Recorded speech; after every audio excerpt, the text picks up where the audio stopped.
Esta es. ¿Sí, Osvaldo?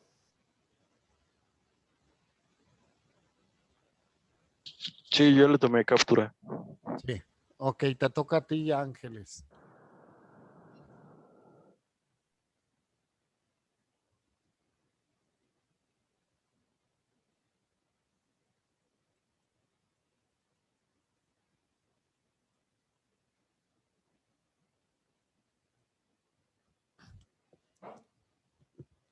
Pasemos al tema de la memoria. Aquí vienen varias definiciones o consideraciones que se tienen sobre la memoria, de las cuales tienen conocimiento. Hay algunas que no tanto, pero pues en general aquí vienen de cómo se tomaba la memoria, ¿no? Desde los socráticos, ¿no? Platón, Aristóteles y hasta llegar a conceptos más modernos, más nuevos. Entonces decía, vamos a ver unos de ellos. Platón decía que la memoria es una huella. Él hablaba acerca del tablero de cera, donde se impregna, se queda impresa, ¿no? Ahí el conocimiento. Después vamos con Galeno. Dice, la memoria es una facultad del alma. Fíjate lo que en aquel entonces hablaba, ¿no? Que era una facultad del alma, hablaba del ánima. ¿Qué significa alma? No es en el término religioso, ¿eh? Alma significa lo que anima. ¿Mm? Cuando en el cuerpo de los organismos decía, ya no está activa el ánima, pues entonces fenece, fallece. Para Bonnet y Lamarck, y lo habíamos visto, es la memoria son cambios morfológicos en el cerebro. O sea, se establecen interconexiones cerebrales que se modifican y quedan ahí instalados. La memoria para Descartes o Descartes, se puede decir de las dos maneras, Descartes o Descartes y Wundt, la memoria es una disposición a repetir. Se extrae cuando se tiene necesidad el conocimiento. Después, para James, la memoria es el conocimiento del estado mental anterior. Esa es la memoria. Nosotros aprendemos, se guardan, están ahí guardados esos datos y cuando es necesario, pues entonces se sacan, se obtienen.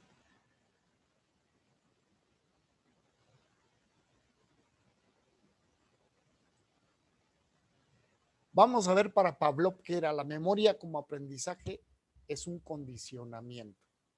Fíjate cómo siguen vigentes algunos términos, el condicionamiento.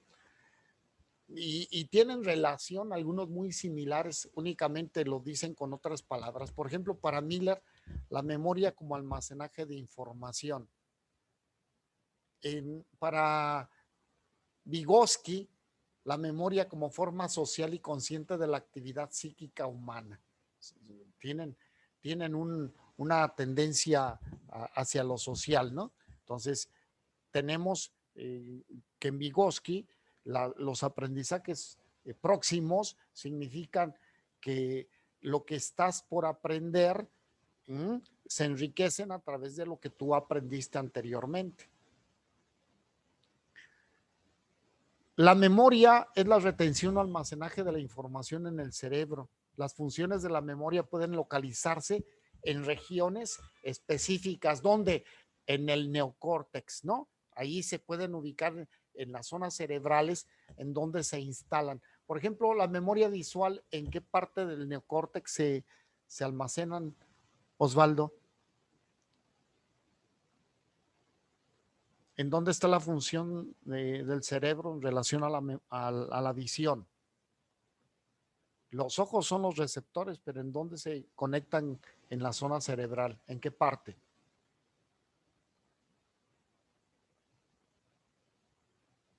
¿Alguien se acuerda? En el óvulo, ¿cuál? El occipital. Occipital. Sí. Y todo lo que son funciones superiores como el pensamiento, el análisis, el juicio, el raciocinio, ¿en dónde se localizan? Cristian.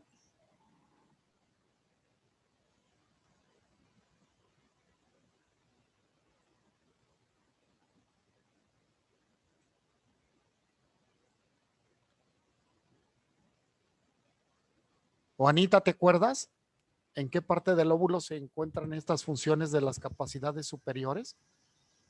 No me acuerdo. ¿En el frontal? Sí, en el frontal ahí. Entonces, vean cómo, entonces, cuando hablamos de procesos de la memoria, hablamos de que hay una historia de lo aprendido, ¿eh? Y que es necesario entonces para enfrentar nuevos aprendizajes. Por eso las personas cuando estudian materias que están ligadas, ¿sí? Que tienen una secuencia, utilizan el recuerdo anterior. Por ejemplo, para ejecutar la división se necesita del aprendizaje anterior de la suma, la resta y la multiplicación. ¿Sí estamos? Para ejecutar la división se necesita suma, resta, multiplicación. Haces uso de esos conocimientos y así ustedes en su vida profesional como psicólogos, como psicólogas, pues hacen uso del bagaje anterior para comprender nuevos conocimientos. Un objetivo importante de la investigación es descubrir cuáles son los estadios en la formación de la memoria. ¿Qué son los estadios? Son las etapas, el proceso de la formación de la memoria. Entonces, nosotros vemos a través del ejercicio cómo en un momento dado pueden desarrollar entonces más eficientemente la memoria, los tipos de memoria, ¿no? Los tipos de memoria. Cuando tú quieres que un niño, por ejemplo, en preescolar, aprenda más fácilmente las vocales, ¿a qué ejercicios lo puedes enfrentar para que se le quede más fijo ese aprendizaje? Nada más el pizarrón y ponerle ahí las vocales A, E, I, O, U, ¿no? ¿Qué más se utilizan? ¿Se acuerdan de ustedes qué más se utilizaron? Practicar. ¿Qué hacían? ¿En su cuaderno hacían qué? Los hacían como puntitos. Planos. Punteados. El ejercicio punteado para que ustedes repasaran ahí, ¿no? Con el crayón, con el color. ¿Qué otro ejercicio, Osvaldo, te acuerdas o Cristian? ¿O no fueron al kinder? De lo que yo me acuerdo que te ponían a cantar las vocales como para que te Ahí las va, acordaras. el canto de las vocales. Otro ejercicio, nada más hablando de eso. Hacer las letras con cuerdita. Hacer cuerda, o sea, con cuerda hacer las vocales o poner la vocal recortada con lija y con el dedito repasar, ¿eh? Con una lija suave, no dura, con suave y repasar con el dedito en la arena, en un cuadrito de arena fina, también repasarla. Todos estos sentidos estaban involucrados en el aprendizaje de las vocales. Por eso es que ustedes se acordaban inmediatamente, ¿no? Inmediatamente. Y para la lectura, ¿qué método utilizaron con ustedes? El juntar las palabras. ¿A través de qué? De las letras, juntando las letras. ¿Haciendo sílabas? Ma, me, mi, momu. Sí. Ok. Entonces, es el método silábico, ¿no? Y utilizaban, por ejemplo, para el reconocimiento de las letras, les decían, esta es la P, esta es la M, esta es la Q. ¿Sí se los enseñaron de esa manera o por el sonido?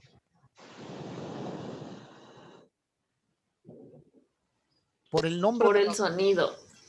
Por el sonido. Por el sonido y se llama método onomatopéyico, por el sonido de la letra, ¿sí? Y por eso es que cuando se enseñaba a los niños con el nombre de la letra y todavía no tenían afirmado el conocimiento del sonido de la letra, se confundían. No lograban entonces la lectura. Esto es, entonces, entre más sentidos estén involucrados en los procesos de aprendizaje, sentidos, la memoria se vuelve más firme, más firme. Ujú. Bien.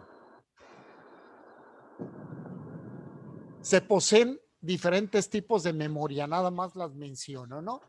Memoria sensitiva o de imágenes y memoria intelectual o de ideas.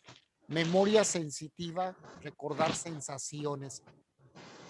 Memoria inconsciente y memoria consciente. Ah, Chihuahua. Ustedes ya son psicólogos y psicólogas.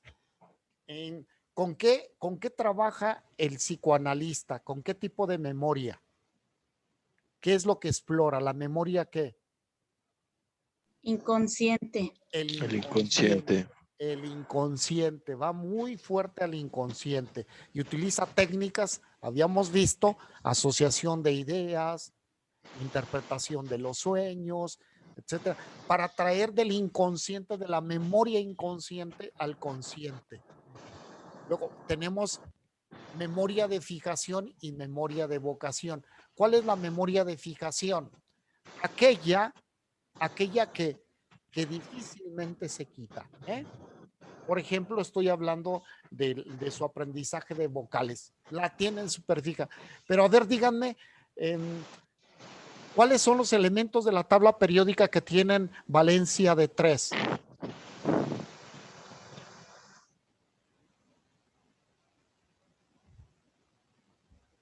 Fátima, tú que eras buena para la química. ¿Cuáles son los elementos de la tabla periódica de elementos que tienen valencia de 3? Ay, no me acuerdo. No, y espérate. A ver, Ruth, dime cuál es el peso atómico del hidrógeno.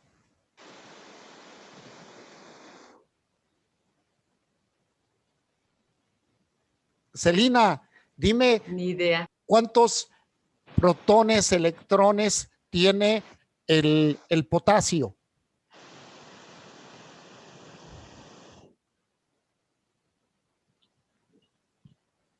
¿Saben por qué no nos acordamos? No. Porque no los ocupamos, no los ocupamos, no los necesitamos. Pero yo les aseguro que si les digo, vean una tabla periódica de elementos y al ver la nomenclatura, sí se acuerdan cuál es el significado de la nomenclatura, de las siglas, ¿sí? Y empiezan a recordarse H hidrógeno, Na, Na sodio, K potasio, ¿sí me explico?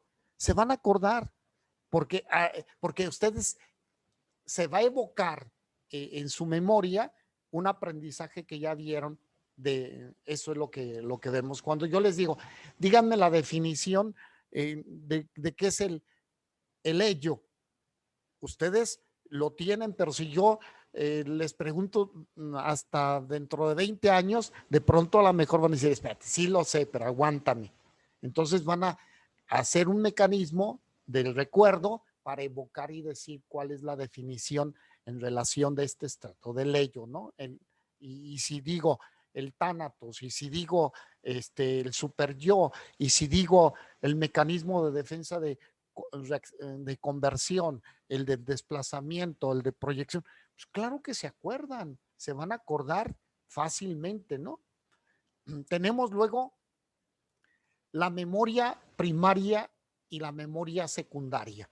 La memoria primaria. La memoria primaria es aquello que en un momento dado es lo más importante, ¿sí? Por eso cuando hacen un resumen que les dicen, estudiaron un tema, realícenme una síntesis de lo leído, los datos más importantes, ¿de acuerdo? Y los secundarios son los elementos que vienen a complementarlo.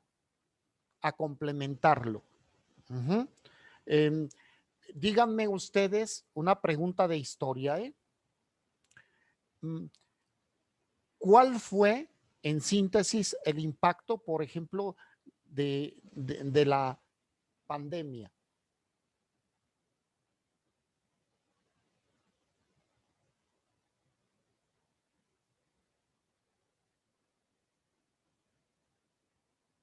¿Cómo lo podían sintetizar este fenómeno de la pandemia? Cuarentena y, y pérdida de trabajo. Pero esos son aspectos que me definen la pandemia. Eso no me indica qué pasó. Esos son aspectos de efecto, ¿sí? Secundarios. Pero lo más importante, ¿a qué se refiere esta pandemia? ¿A qué dicho? A la inconsciencia social. Pero ¿cómo se le llama al dicho? La El pandemia. COVID-19. ¿Se le llama COVID-19? No, se llama SARS-CoV-2-19, ¿sí? Que es un síndrome agudo respiratorio provocado por un coronavirus no identificado hasta la fecha, que no estaba identificado y que se descubre en el 19. Esta es la síntesis de este problema. Este agente, este virus causa un desastre. Entonces, si viene lo complementario, ¿cuáles son las consecuencias que se están viviendo a causa de esa pandemia? Entonces, viene aislamiento, pérdida de empleos, problemas de salud graves, economía detenida en general, tal, educación, y empezamos a desarrollar todas las ideas alrededor de lo central, de la idea central. ¿Ok? Luego tenemos las memorias, memoria a corto plazo y memoria a largo plazo. Memoria a corto plazo, hay muchos estudiantes que lo hacen, ¿eh? Muchos. ¿Qué es? ¿Estudio para qué? ¿Para pasar qué? Para el examen. Para el examen. Me desvelé toda la Y noche. acabando se me olvida. Y acabando se me olvida.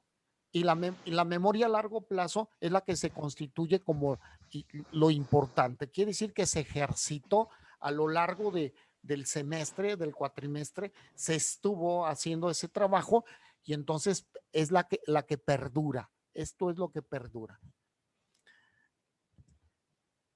Hay memoria mecánica, simbólica, sistemática, motor, emocional, etcétera, ¿no? Y hay memorias múltiples.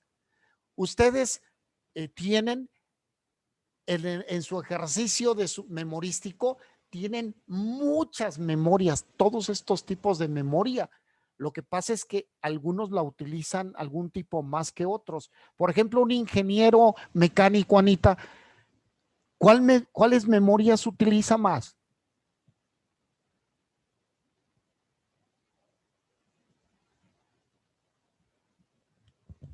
Utilizará, ahí te va, opción A, la memoria motora de imágenes o la memoria sensitiva.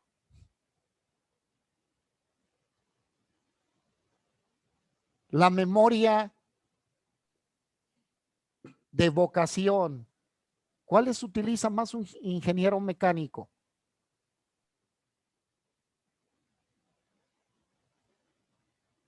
¿Qué maneja? ¿Maneja conceptos o maneja herramientas?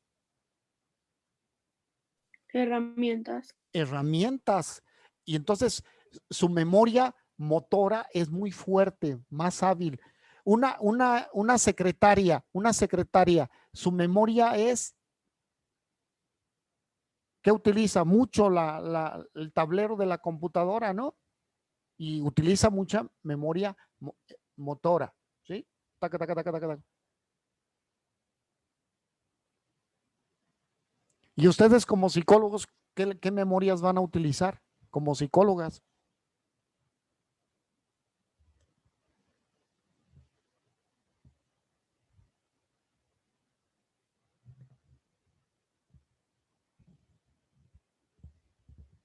Hay un montonal aquí de memorias que van a utilizar. Se las voy a decir. Si me dicen si sí o no. Memoria de ideas.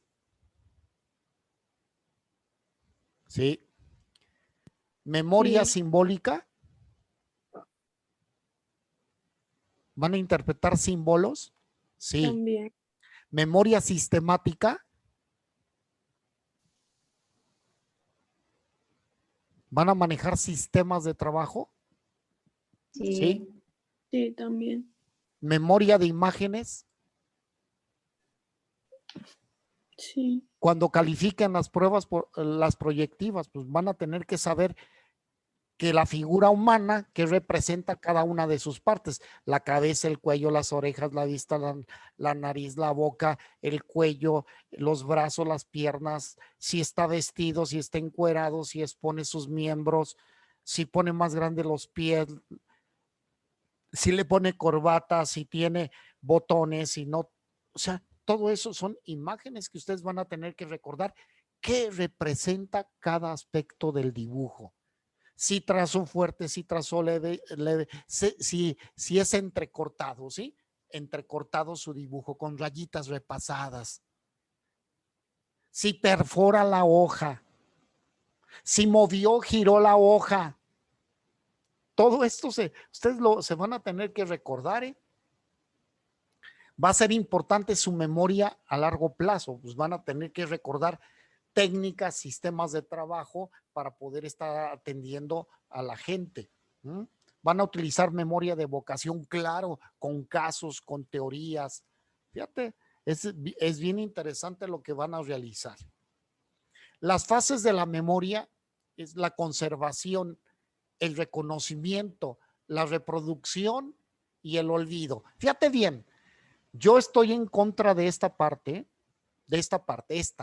el olvido. ¿Existirá el olvido?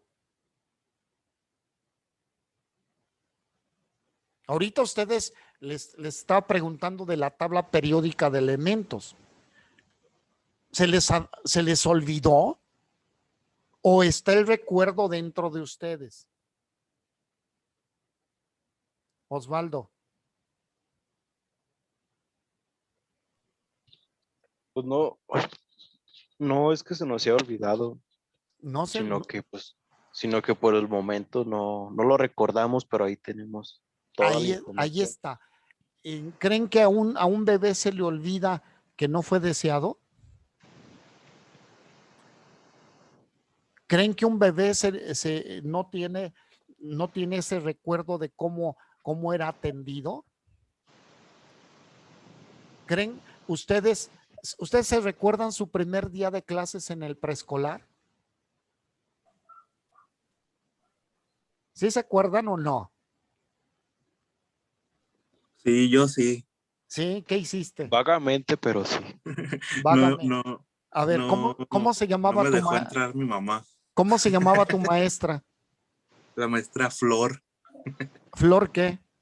Así le decían todos, nunca nos dijo apellido. Ah, ¿cómo no? Y hasta Nunca nos dijo. lo ponen en los Tengo las salones. libretas y nunca dice un Ah, bueno, apellido nada. ahí te va. ¿Te acuerdas de todos los nombres de tus compañeros?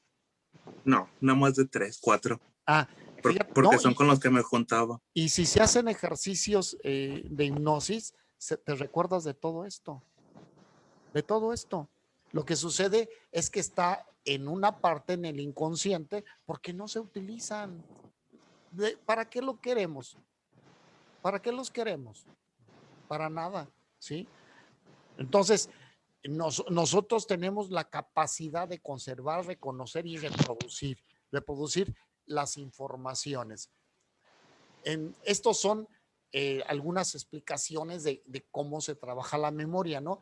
La reminiscencia y reproducción, esto dice Ebbinghaus. Nosotros vamos guardando, la reminiscencia es el guardar todo, es como si tuviéramos un archivo, ahí vamos guardando y nosotros tenemos las ideas y las reproducimos en el momento en que las ocupamos, ¿sí? Y lo mismo dice Korsakov, memorización, conservación, reproducción.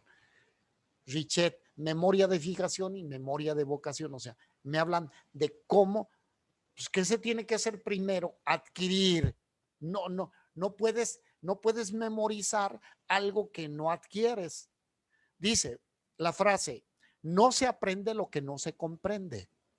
¿Estamos? Fíjate bien, No se aprende lo que no se comprende. Si algo no se comprende, pues no se almacenó. No se almacenó. Ahí se queda. ¿Sí? Bien. Ya en esta parte ya vimos que la anatomía y la fisiología de la memoria. Hay partes en el cerebro que se utilizan para la recepción de estímulos y que procesan la información. Y la fisiología de la memoria es luego cómo se da el efecto contrario, cómo lo evocamos. La anatomía se refiere al físico, a lo que se puede ver y tocar. Tac, tac, tac. Acá. La fisiología es la función. La función. ¿Ya se recordaron de su primer clase que tuvieron allá en el cuatrimestre con anatomía y neurofisiología? ¿Ya se acordaron de los tractos cerebroespinales?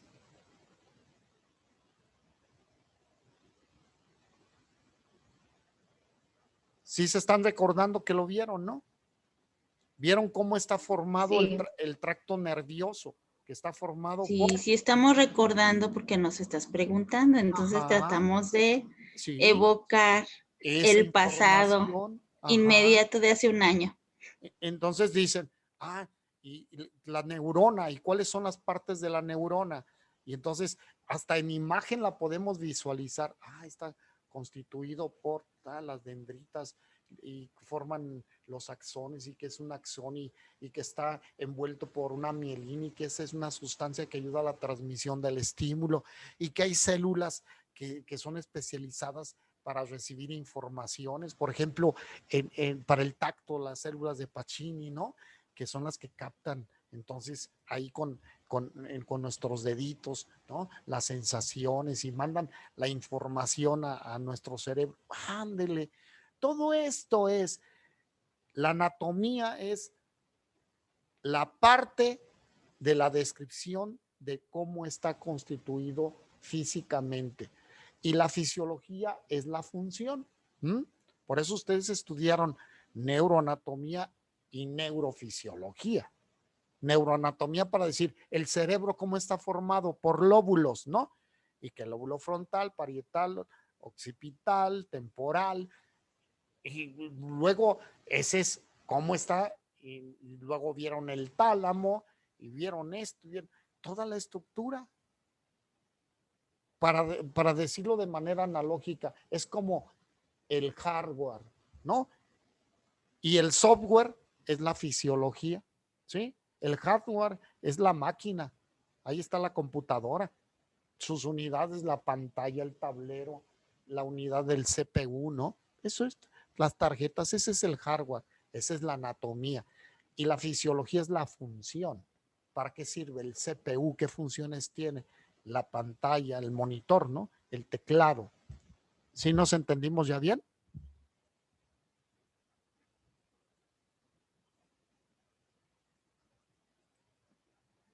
Y la ubicación de la memoria, esto es en dónde se hace el almacenaje. Entonces, esto ya lo habían visto, ¿no? A corto plazo en el paleocortical, que es la parte antigua, ¿no? Y el neocortical es la parte más nueva. Y estamos hablando aquí de que hay estudios muy importantes que se están viendo, que es la plasticidad cerebral. Personas que pierden la función, por ejemplo, por algún trauma, algún problema en el movimiento de su mano derecha, puede habilitar la otra zona para escribir con la mano izquierda. O sea, esto es plasticidad cerebral, se habilitan zonas y nosotros podemos seguir trabajando y ser hábiles en el manejo de nuestro cerebro si nosotros hacemos los ejercicios, Aquí viene la actividad de la información, cómo se da, ¿sí? A corto plazo y largo plazo. A corto plazo son las cosas más simples, las cosas más complejas se van a instalar de una forma más completa. Y nosotros entonces tenemos una actividad de memoria donde hay información de entrada y hay luego un proceso donde se almacena y después buscamos la recuperación de esa información para darle una salida. En este caso, por ejemplo, en la recuperación mnésica, ¿no? Yo les pregunto, ustedes tuvieron aquí en la secundaria una información de entrada física. ¿Y cuál es la fórmula de la velocidad? Y dieron la fórmula, velocidad es igual a distancia sobre tiempo. Eso fue lo que inmediatamente les explicaron qué significaba la V, la D, la T, ¿no? Se los explicaron y aquí quedó. Pero luego, ¿cómo se almacenó a largo plazo? Aplicándolo a problemas, a solución de problemas. Ya se almacenó aquí. Cuando a ustedes les hacen luego planteamientos posteriores de solucioname el siguiente problema. Si un automóvil va a una velocidad de tanto, ¿no? De tantos kilómetros por hora y va a ser un recorrido de 350 kilómetros, ¿cuánto tiempo tardará en recorrerlo? Entonces, ustedes aplican, hacen la búsqueda de la información y luego cómo se sustituye, cómo se hacen las operaciones y los resuelven. Entonces, así es la actividad de recuperación. ¿Recuerdan ustedes cuál fue por ejemplo, el concepto de condicionamiento operante de Skinner? ¿Sí se acuerdan? ¿Cuáles son los elementos que estaban involucrados en el condicionamiento operante?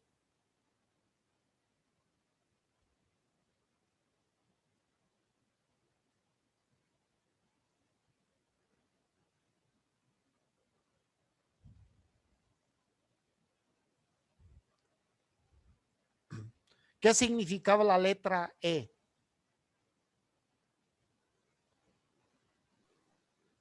¿Estímulo? Estímulo. ¿Qué significaba la letra R? Refuerzo. El, Ahorita me ayudó Liz, literal me dijo lo.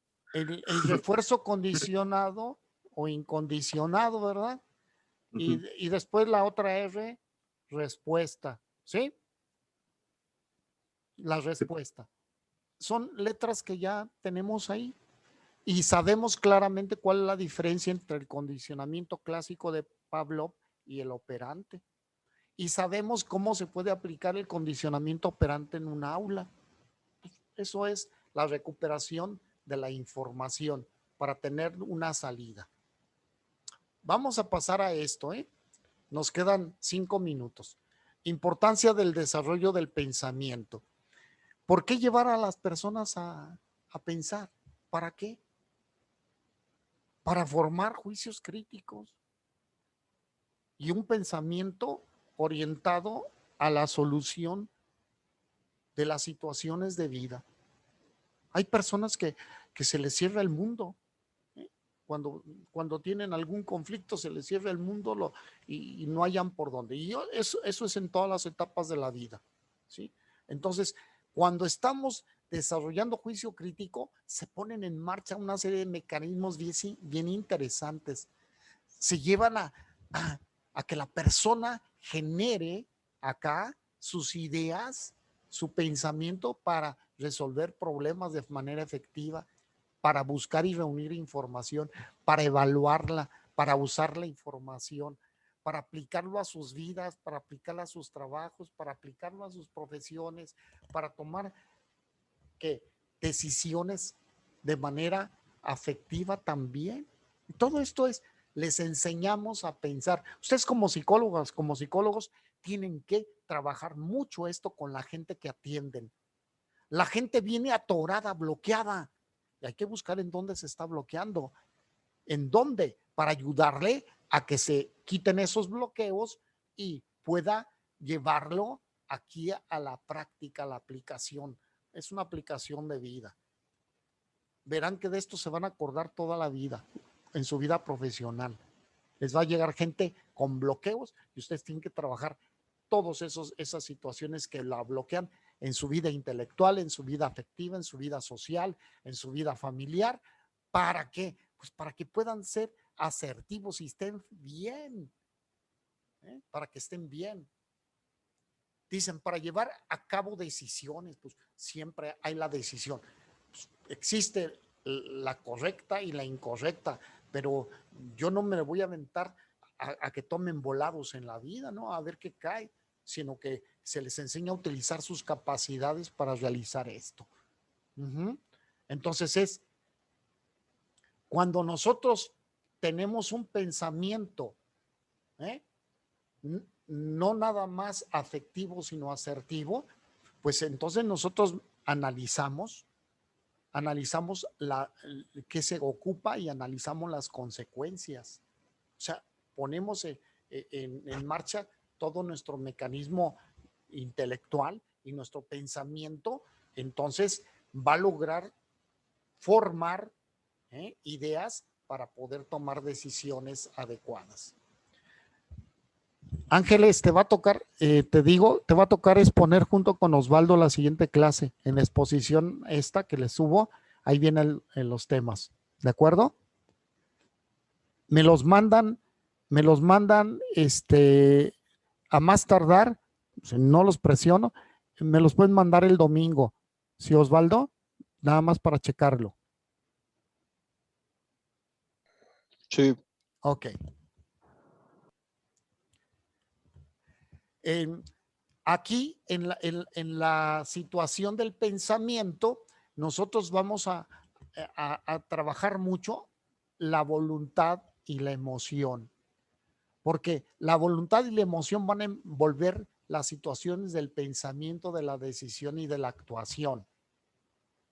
Díganme ustedes, hay gente que no se le pega la gana y entonces ni piensa, ni decide, ni actúa.